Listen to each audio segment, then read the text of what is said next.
வணக்கம்ங்க ரிதி.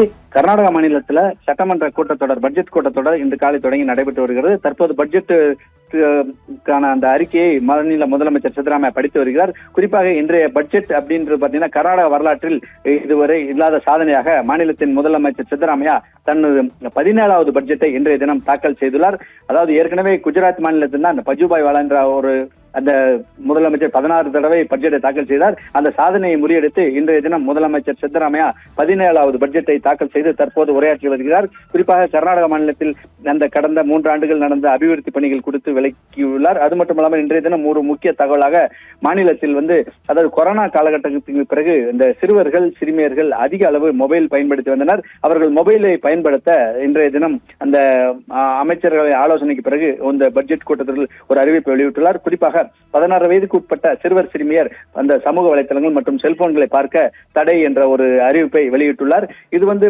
ஏற்கனவே பள்ளி, கல்லூரிகளில் அந்த பள்ளி மாணவர்கள் அதிக அளவு செல்போன் பயன்படுத்தால் படிப்பு பாதிக்கப்படுகிறது என கருத்தில் கொண்டு அமைச்சரவை ஆலோசனைக்கு பிறகு இன்றைய தினம் பட்ஜெட்டின் உரையின் போது இதை தெரிவித்துள்ளார். குறிப்பாக இந்த 16 வயதுக்கு உட்பட்ட மாணவ மாணவியர்கள் செல்போன் பார்ப்பது, சமூக வலைதளங்களை பார்ப்பது முழுமையாக தடை விதிக்கப்படுவதாக இன்றைய தினம் அறிவித்துள்ளாருங்க. ஸ்ருதி.